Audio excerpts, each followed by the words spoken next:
So she's really a victim because she basically solved immigration and they wouldn't talk about it. I wanted to get the good news out, but White House staff stalled. Not yet. We need more data. The story would remain untold. It's amazing. They're trying to gently tell her, you've done nothing. These are teaspoons in the ocean, madam. And she's like, I'm a winner. Tell the world. Well, because I do think it's important, though, because that's the reaction she's used to. I mean, why was she selected to run for the vice president? She was the senator from California. Was Joe really in danger of losing California? He was clearly in danger of losing the presidency, but not California. She was selected for two very obvious reasons. And it wasn't that she was going to be helping with the immigration crisis. No. So she thinks she's scoring points. The White House staff is like, oh my God, she wants us to talk about her successes in immigration. It's a no. And she's still delusional because she's writing in her book about how they didn't listen to me. I told them their story remained untold. I'm breaking it right here, she's basically saying. Instead, I shouldered the blame for the porous border. Okay, that's a fair point. She didn't cause the porous border. The guy at the top was in charge. And yeah, he did shoulder ultimately the blame because he lost. Anyway, she writes, no one around the president advocated give her something she can win with. Now that's interesting. Crazy. And I'll bet you that that's true. They actually didn't look out for her in that way because they don't give a shit about her. She's the VP. They work for the other guy. Just because she's the VP doesn't mean they're friends or like each other at all. So then she writes, then the Dobbs decision came down. Abortion. I love abortion. She's like, this is my issue. Abortion and race. These are my two favorites. Yes. So she writes, here was a huge issue on which the president was not seeking to lead. Joe struggled to talk about reproductive rights in a way that met the gravity of the moment. He ceded that leadership to me. Okay, here we go. Me! Yeah, he ceded it to me. I initiated a national tour. I rallied the outrage in red states and blue states alike. And she goes on about all the stuff she did. And she continues, Joe was already polling badly on the age issue, with roughly 75% of voters saying he was too old to be an effective president. Then he started taking on water for his perceived blank check to Netanyahu in Gaza. When polls indicated that I was getting more popular, the people around him didn't like the contrast that was emerging. When did that happen? I have no recollection of her ever being popular. What is she talking about? She wasn't. I don't know. It's like her team fed her a bunch of bullshit and it's made it now into her book. She says, okay, in Selma, Alabama, at the commemoration of Bloody Sunday, when civil rights marchers were attacked and beaten once they'd crossed the Edmund Pettus Bridge, I gave a strong speech on the humanitarian crisis in Gaza. And she goes on to give the examples of what she said. It was a speech that had been vetted and approved by the White House and the National Security Council. It went viral, and the West Wing was displeased. I was castigated for apparently delivering it too well. I should have had this cut from, what's the name of the movie? Oh my God, it'll come to me. With Henry Winkler and Michael Keaton. They banned me for being too good a player. That's I go to Vegas. They banned me because I was too good a player. That's her. I was castigated. What was it? Night Shift. Yes, Night Shift. It was Night Shift. Thank you for my retro movie lovers. Yeah, I was castigated for being too good, delivering it too well. Okay, I'd love to see the evidence of that. Okay, here's the last paragraph. Their thinking was zero sum. If she's shining, he's dimmed. None of them grasped that if I did well, he did well. That given the concerns about his age, my visible success as his vice president was vital. It would serve as a testament to his judgment in choosing me and reassurance that if something happened, the country was in good hands. My success was important for him. His team didn't get it. The end of the excerpt. Mike, this is unbelievable. Yeah, I mean, neither of them succeeded, to be clear. Like we have that is proven out. They both had an opportunity. They both failed. They failed together. They failed apart. They never stopped failing. Even I guess there was that brief. There was like that 2-week period when we were doing Brat Summer, and it like maybe felt like Kamala was not failing, but like in hindsight, she was failing. It truly never ended. And I don't know. I guess I think it was interesting that the editor-in-chief of The Atlantic, at the top of the excerpt that they ran, indicated that he was surprised by her being somehow less buffoonish or something in this. And like more candid. Yeah,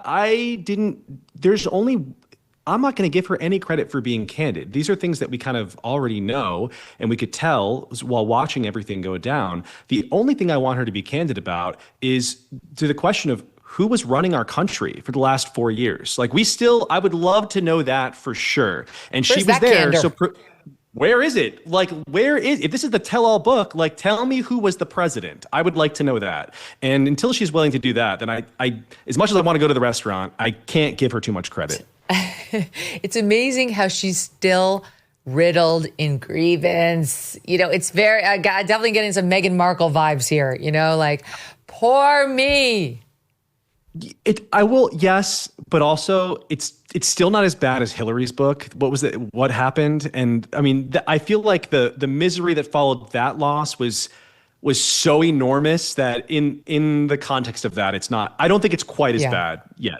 Yeah. But it's funny to me that like she's really taking aim at Joe Biden and his staff in particular.